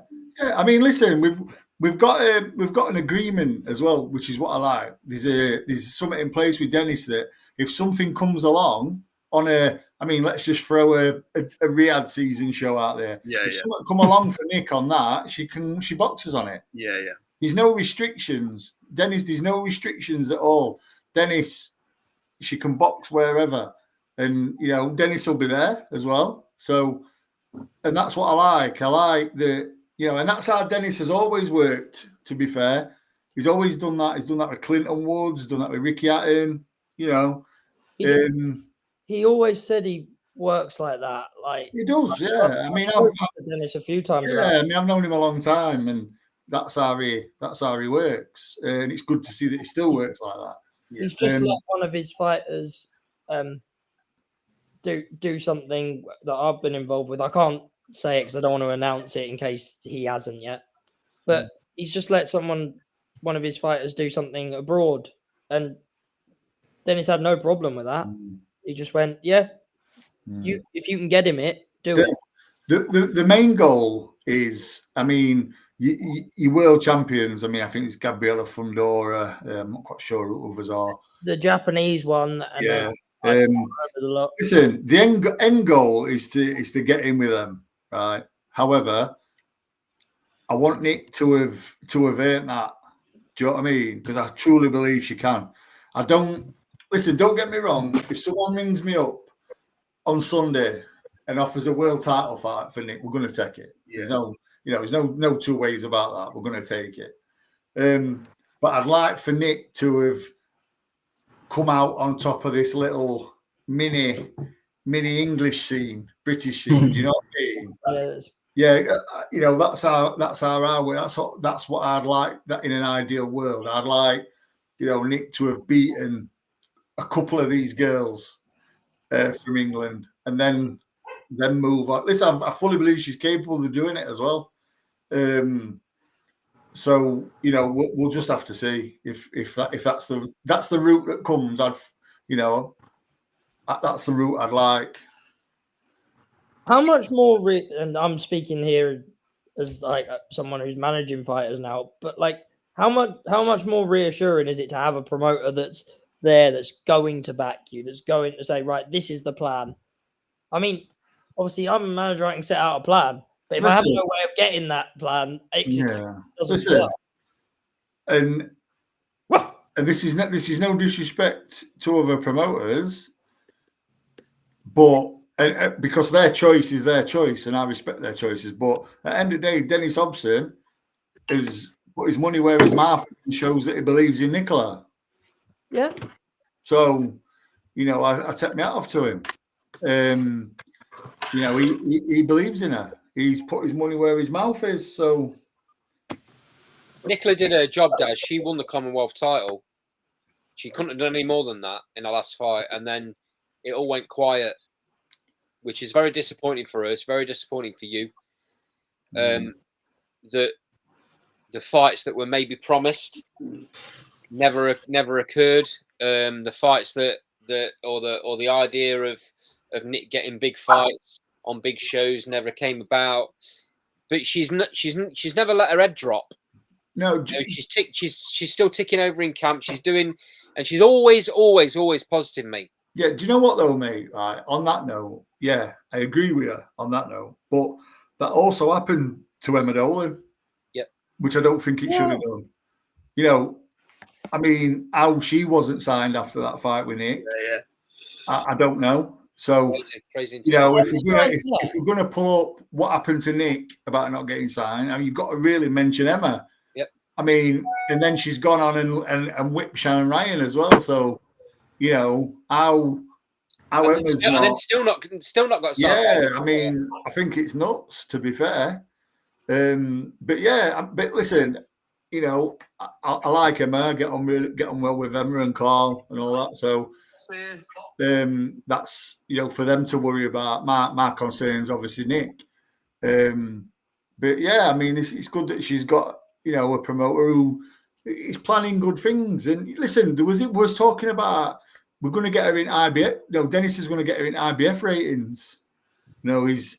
He's quite friendly with IBF, so it's like, yeah, that's good. Yeah. We're talking about all sorts, and I tell you what, as well, he came. We're sat in his office, right, and he turned around to me and Nick, and listen, I like to think I cover everything. He turned around to Nick and he went, "Have you got a contingency plan or anything?" And I went, "What? What do you mean?" He went, "Well, what if she gets cut?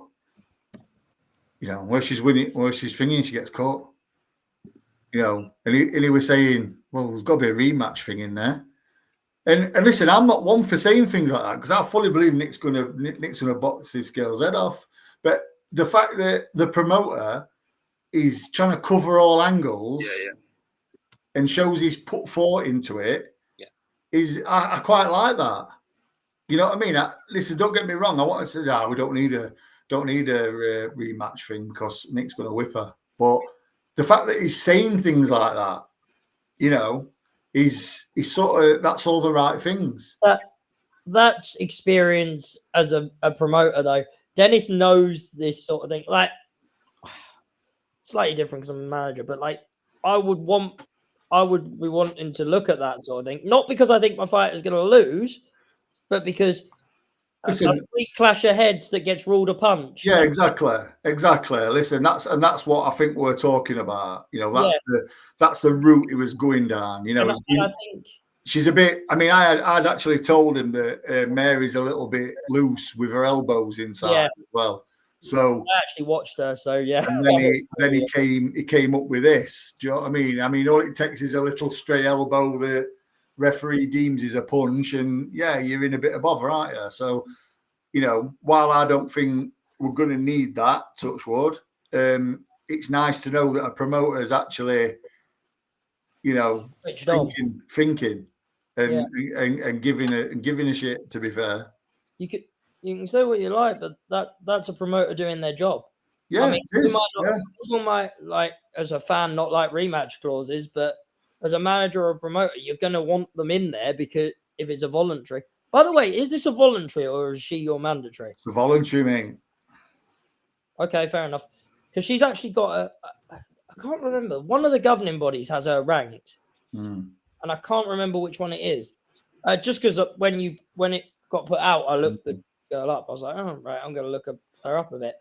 And one of the governing bodies has her ranked in their top 15. And I can't remember which one it is. That's why I asked if it was a voluntary or a mandatory. Yeah, voluntary. Yeah. Okay. We're getting very close to fight night now, Daz, but I know there's still a few tickets available. So if anybody wants them, they can contact Nick direct on her socials.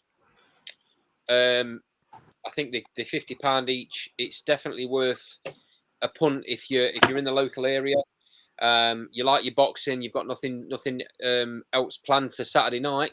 Get yourself down. There's still a day to go. You can book a flight and get over here. I think Orkan does enough. So he'll actually do it, and that's the scary thing. I think he does enough.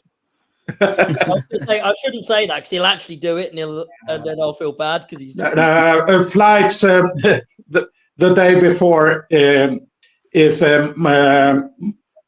more expensive than a US flight. Yeah, I know. Have you boys got anything else to ask Daz before we bring the show to a close? Yeah, that's the undisputed fight in her white class with Gabriela Fondura and Alanis. That's it. I couldn't think of a name. Oh, so the Japanese. Yeah. And do you think the belts could be fragmented after the undisputed fight? If I'm honest, I can't. I don't think that'd really affect Nick, to be fair, because I don't think she's going to really be in line for one of them. After these three, I don't think she's going to be spoke about. I can't really see any of the world champions either. I can't really see them looking at Nick as a volunteer. No, I agree. They might. Nigerian girl's 13th, so you're not going to get that far down as if the belt. No, I mean you can fight for. It'd have to be a volunteer. Yeah, I know. So it'd have to be the voluntary. And I personally wouldn't pick Nick for a volunteer. I wouldn't, but that's some might. Yeah, but with a couple of wins, it could be go quickly. I've seen that Emma Dolan, I think, is third on one. Second with the IBF as well. Sure. Okay. That's good. She deserves that. I mean, she deserves that ranking, by the way. Like she's. But I mean, I think it's going to be. I think world titles will probably have to be late next year, maybe. Probably 5 fights. Possibly. Yeah. Harrison, you wanted to ask something? No, I just wanted to wish you the absolute best of luck on Saturday night. I'm working Saturday, so I won't get a chance to watch it live, but I'll catch you up on the Sunday and hopefully a not too fully Watson fight now as well. To be fair, mate, it probably. I mean, I don't know what's happening with Chloe v. Jasmina. Daz, I believe there's been a French girl put in as Marie Connon. Sorry now. Yeah, Marie Connon, but she's injured. She's actually IBO champion for what that's worth. Yeah, she is. So, I don't think she's going to be taking that sort of thing. So I think it is Jasmina. I think it's just a formality that it's Jasmina that's number one. But Wasserman the other day put something on Instagram about these fighters are looking at world honours now, and Chloe was one of them. So, whether she's going to do something and not fight Jasmina, I don't know. Well, if that's the case, then she has to vacate, don't she? So she can't fight for a world title and still hold the European. She has to vacate the European. I didn't think you had to vacate unless. Oh no, actually, that's the British. Because with British, you don't have to vacate until you win it. So You do you European have to vacate. though. You have to vacate with the the European. You have to yeah, vacate. you do with the European. Yeah, it's only the British because I know Bentley kept hold of his British when he fought for the world title. Yeah. I mean, I'll go back to saying it as well. All the girls in Britain at flyweight, mate, pick any two names out of them all, and you've got cracking fights. Yeah. I mean, I'd love to see You do. like a flyweight tournament or something. You know what I mean? It's Any promoter want to put that on? Because I'll quite happily. I mean, you know, but you just put either any combination of them two, any of all of them, sorry, and I think you've got a cracking fight. So yeah. Just before we go tonight, Hakan, can you please say on camera what you messaged me earlier? Because I want it put out there because she keeps going on social media saying she won the fight. Yeah. Yeah. The Michaela Laurén fight against Jordan Barker Porter out in Sweden last weekend. I believe that Jordan should have got the decision, even though I'm from Sweden. And everyone keeps calling me bitter because she's my fighter, and I'm there we go. Someone who's actually Swedish is saying we won the fight. she got a draw, didn't she? Yeah. Yeah. I mean, honestly, I think we must have had to knock her out to get a win.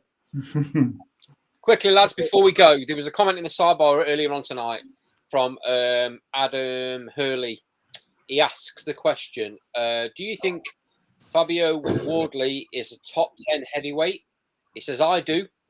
I'd like to see him fight Jared Anderson next. Thoughts, lads? Well, I'll start. For one, why Jared Anderson? Yeah, I was going Yeah, in the top 10. Proving nothing. And is he in the top 10 now? You don't think you don't think after that he puts him in the picture? No. He's around the 10th spot for me, but I agree with Carl on one thing. Why Jared Anderson of all people? Where would you, just out of interest, Carl? Where would you sit?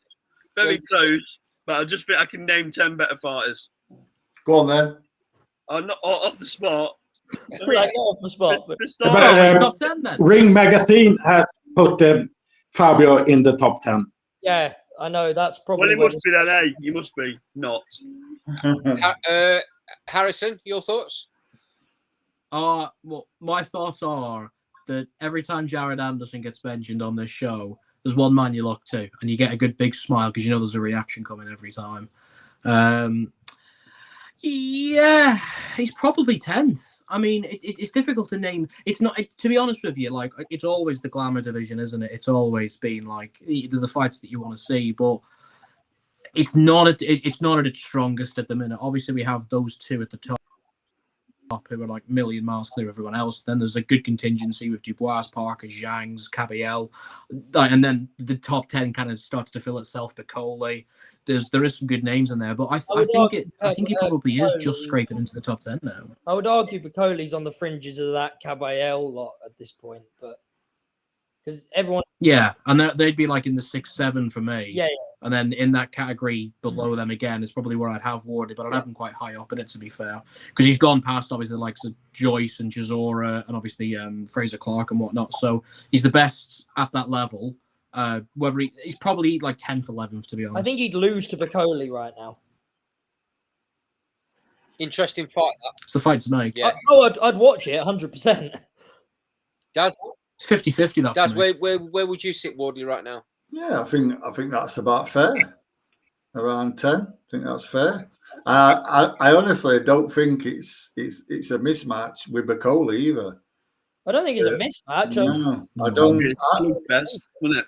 You what, mate? It'll be a slugfest. It'll be a good fight. Yeah, it'll be a good fight. I think like we've had for a while now.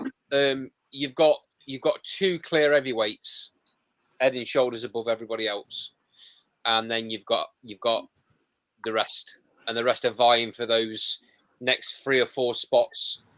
Sorry, Andy. I actually think Usyk is probably out there on his own now. If I'm honest, No, I don't think Tyson Fury is gonna trouble him. I think he beats him, Daz. I think Do you reckon? Yeah, I think he beats him in that rematch. Usyk, Fury beats Usyk. I'm not. I think the first fight was too close to say Usyk is miles clear of Tyson at this stage. Anyways, I think Usyk will win the rematch. But... A lot of things in that fight alarmed me a bit, and a lot of things that I've been hearing alarm me a bit about Tyson. I'm not sold. I don't know. I just think Usyk's gonna beat him again, whether it's convincing or not. Then it's going to be, they're going to consider Usyk one at best Evie's ever, which is bollocks, by the way. Yes, I mean, so let's say they are. Let's say they are. It's probably obviously the best of this generation. Yeah, I mean, sounds clear. Can't argue with that. Let's say they are 1 and 2. There is a bit of a gap, mate, before you get to that next echelon of fighters, and you've got to say. And you wouldn't have said this a while ago, but you've got to say Daniel Dubois sat at number 3. Yeah. Good. Yeah, I won't argue with that, mate. And I don't think anyone's. Is it? I don't think anybody's troubling him at number 3 at the minute either. No, I mean there was someone that said to me the other day, "What would I like to see him beat winner of this?" And I said it. If Fury wins, I think there'll be a third. Definitely. They'll have a third. Yeah. If Usyk wins, and it's close, maybe you could see Fury v Dubois, maybe, for that title. Listen, I'd like to see Daniel either on him, to be fair, because I think he's got a different mindset. And, I'm not saying he's going to win, but it'd be an handful. He's an handful, isn't he? There's no two ways about it. A Daniel Dubois that believes in himself is an handful. He's a big lump, and he hits very, very hard. Obviously, I would have Dubois closer to Fury at 2 than I would Joseph Parker probably at 4 now. Like the gap between 3 and then 4, 5, and 6 and whatnot is getting big. Yeah, I know Joe Joyce is calling for a rematch in here, and I just think Dubois has just gone past that. Joe Joyce can call for a rematch. He can't string a sentence together at the minute. Yeah, I just think he's gone past that. It's one of them things where we're not going to say, "Oh, yeah, Daniel's got to avenge that loss." You know what I mean? We don't need to see that.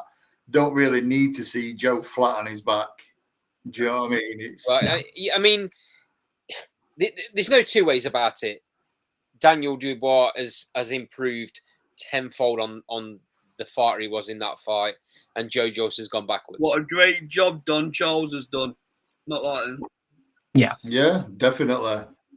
He's spot on. Great job. Do you know what I like as well? I like Cabiel. Yeah.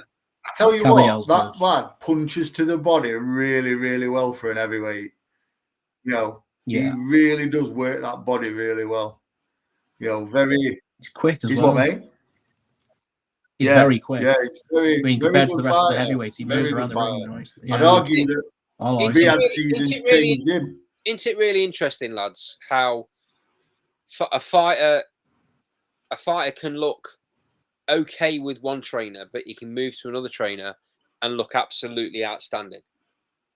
And it's probably just a little tweak of something, mindset or the ways shaping up for shots or something very, very, very, very small that's changed in. And Dubois was a perfect example. He looked like he was treading water under Shane McGuigan, and I'm a massive McGuigan fan, as you know. Get ready. Get ready. He's gone to Don Charles, and Don's done wonders with him. Yeah, I mean... Don Charles mentions the mental side of it, though, don't he? He mentions that he had to work a lot with Daniel on his mentality. not so much on his technique, more on his mentality. You see, I think that's where AJ's lacking a little bit, and I don't think. I mean, Ben has done a great job with Lee Wood, you know, obviously mentally as well, but no two characters are the same. No. So obviously what Ben does isn't working with Anthony, you know, on the mental side. So, you know, maybe I don't know whether that's something Anthony's probably looked at or not, but I think Anthony's got to get out that whatever mindset it is he's in at minute. But John Charles, and Kieran Farrell as well. Kieran Farrell's part of that team as well. You know, and there's obviously others, you know, done a fantastic job with Daniel. Just looked, you know, different fighter. Just really, really impressed. And losses don't mean your career's over. No. If you don't learn from them, they can be detrimental. But if you learn from them, you know, they can do you a big favour. Right, lads, I think that's a perfect time to bring the show to a close. Carl, do you want to take us out? Yeah, thank you for all the comments on the side. Thank you, Orkan, for joining. Harrison, thank you for joining. Dad, thanks for joining.